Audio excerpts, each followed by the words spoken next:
I'm now buffering. So well, yeah, see here. I've been buffering for a while. When you said 10 seconds, I was already a few seconds into it.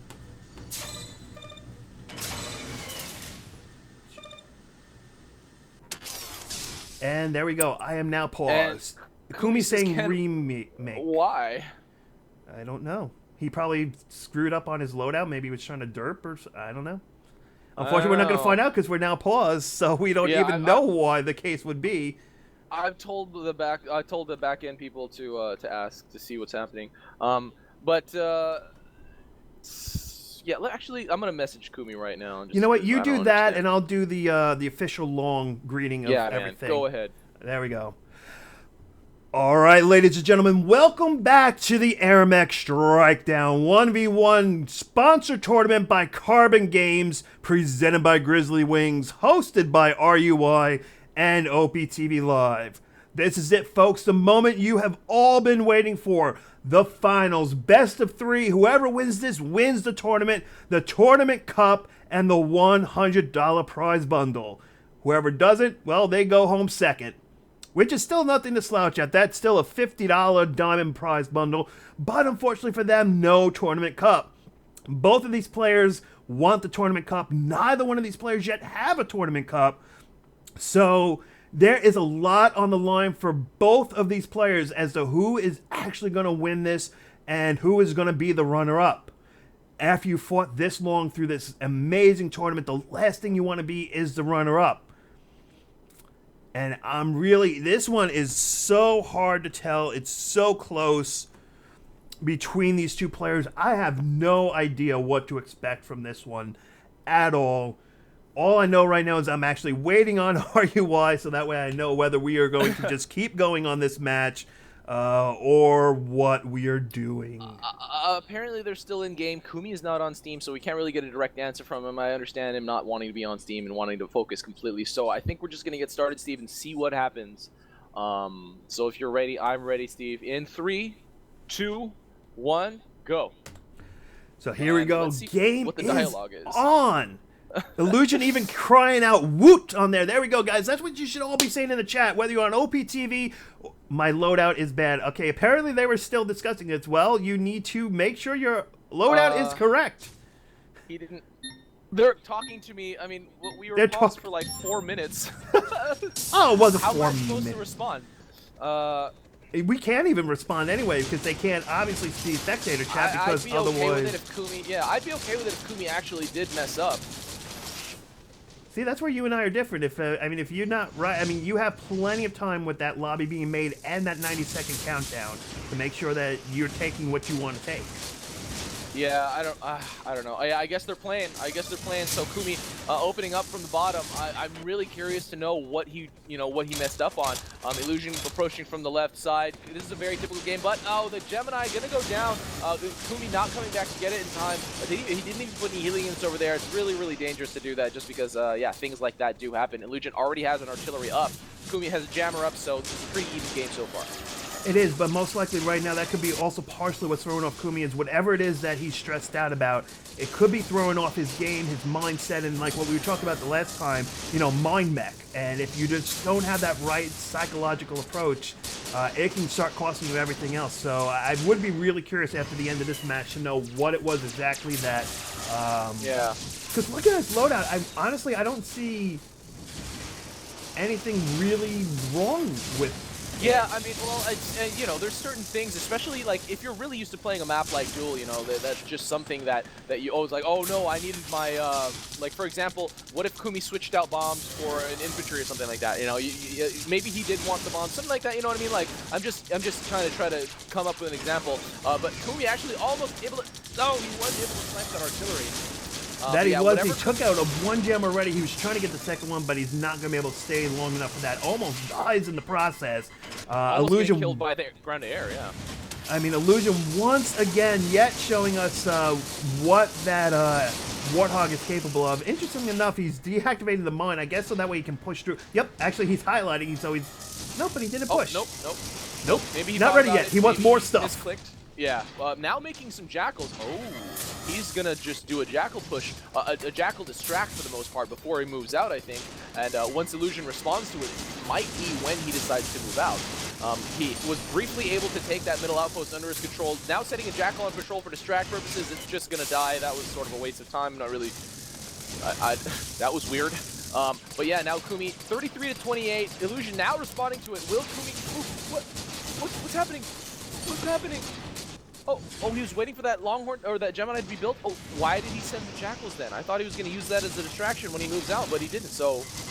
I don't know, unless he just, like I said, right now he could be a little flustered for whatever it is that doesn't have him, that, you know, he's unfortunately, he might have stressed himself out, and yeah, like, now he's going to push, but like you said, the opportunity would have been when Illusion was responding to those Jackals and distracted, and now won't be able to just sit here and just destroy everything with that Warthog cannon. He's going to be really low on health. I think he's going to... Oh, he might get killed right now. Lots of Seeker missiles following him, but it's 30-27. His units are kind of derping out. Seeker getting or almost killed by that heavy mine, a neutral heavy mine, and he does look like he is... I don't know if he's winning or not. Illusion has a lot of badges over here. He is winning. There's too many stupid trees in the way. If I could clear the stupid trees out of the way, but Kumi now takes the middle outpost under control. Gets killed by Illusion. But Illusion is so close to death too. Level up! Level up at the right opportunity, but he lost everything. He lost everything. But Kumi lost a lot too. It's 6-20, and although that sounds like a 3-1 difference, it's only a difference of 14. So, it's still, and Illusion gonna neutralize this outpost using those Longhorn. Kumi finally coming back to the fight with his creeps in cargo. He will be able to take this outpost under his control, and now we'll start a forward to mid fight. He's got some sort of custom path set up there, but that was the way that he brought his units around. Okay, very interesting there.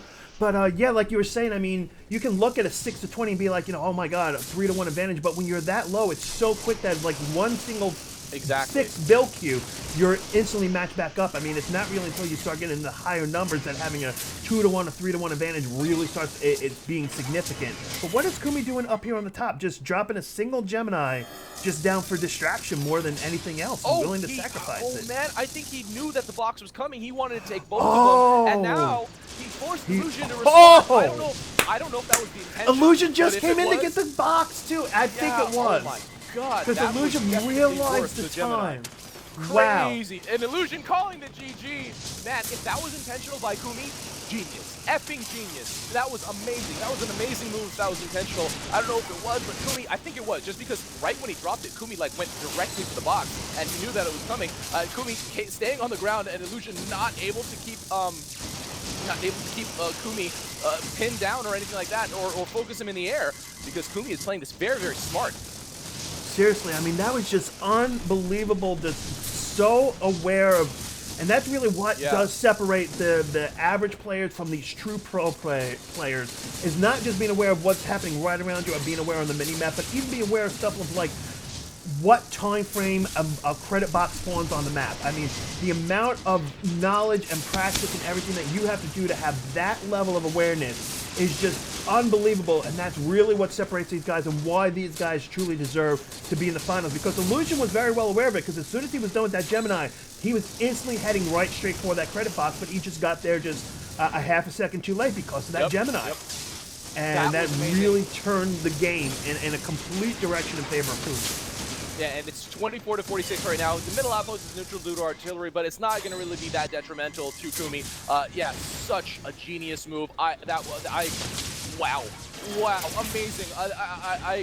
That was super pro, man. Like, if I had to describe that move, it would have been pro. And now Kumi's still bombing down. Oh man, might go down. Okay, no, I was about to say Illusion not getting the focus fire that he wanted. But yeah, at this point, Kumi can easily just safely leapfrog up. Lots of artillery, but Leapfrog? I mean, in all honesty, man, I mean, forgive me for saying, but screw Leapfrog. There is nothing anywhere except at that one factory. Why give your opponent a chance to build anything anywhere else on the map? Just take what you have. You have 50 unit worth to upkeep. Let a few units sit here at the outpost to protect it just in case your push is neutralized, but take about half of what you have at that middle outpost and just go straight for the fort. Because even if your push doesn't succeed, your opponent is going to be so focused on that huge of a push that you can take initially the time to work on neutralizing out all those units that are sitting at this factory, thereby succeeding because it has no mech support. And then most likely by the time you're done doing that, your units will be like at the base needing the mech support there, and you would be there to heal them and use your heal auras and novas and everything like that. Because as you can see right now, it is giving Illusion time. Yeah, not much, but he's got 3 tanks down. Give him more and more time. He might be able to get enough defenses online that's going to make it much, much harder for Kumi to basically do what I just said. Yeah, I understand that, Steve. It's just, you know, you got to fall back to, maybe you could have done that in a YOLO custom match. But right now, this is the finals of a tournament. It's for all the marbles. It's for the tournament. It's for the tournament cup. Kumi knows how he, you know, his ability to leapfrog and you know, to use his artillery play and use his Osprey. So this is not only safe, but it's close to guaranteed, just because Kumi knows what to do when he's that far ahead. And although he could potentially have taken advantage of a specific situation, he already has the advantage. So why give it up? But he is already now pushing out just because he's I mean, it's 69-33. So it's similar to what you said, but he now has the option to switch T, and it doesn't look like he's going to need to. Oh, but Illusion with it, grounding. Oh, grounding area. Oh, okay. And Kumi knows exactly. Oh, but the Gorgon, super dangerous. But, I mean, dangerous or not, I mean, he did at least still push in, like I said, before it was too late, before Illusion had enough time to get enough defenses online at this fortress, thereby neutralizing everything. And, I mean, unless some miracle happens for Illusion, this should definitely be game 1 in favor of Kumi. And really should go to show for those people that have just said, oh, well, Kumi just wins on Mech Mania Monday because there's never any real competition. I mean, this is proven right here that Kumi needs to be taken seriously as one of the potentially best players. I mean, he hasn't won the tournament yet. I mean, Illusion could easily come back in game 2 and 3 and take this. But even if he still does, still making it to second place in the tournament of this size with this many high caliber people in here, I really think that some of the doubts that some people have had on Kumi should really need to be reevaluated, shall we say. There shouldn't be any. I mean, I've never doubted Kumi. He's one of the. I mean, he's not that experienced in terms of the overall. There's people that have years of experience. He's one of the newer, you know, high tier players. And look at this. He is one of the top tier players. The messed up loadout had nothing to do with it, and Kumi was able to pull this one out, beating Illusion in that push. That initial push in. I thought it was very, very risky, but Kumi was like, I don't know. I need to talk to him about that. Like, the specifics around that. So yeah, the specifics around why he pushed, I'd really like to know that, but that was the game-winning move right there. He was able to take mid from it, and then the distraction from the the spawning lockbox. Super OP, super pro move. Never seen that before. Guys, you really want to stay tuned for game 2. So there we go, guys. That was game 1 of the finals of the Aramec Strikedown 1v1 tournament, sponsored by Carbon Games, presented by Grizzly Wings, hosted by RUI and OPTV Live.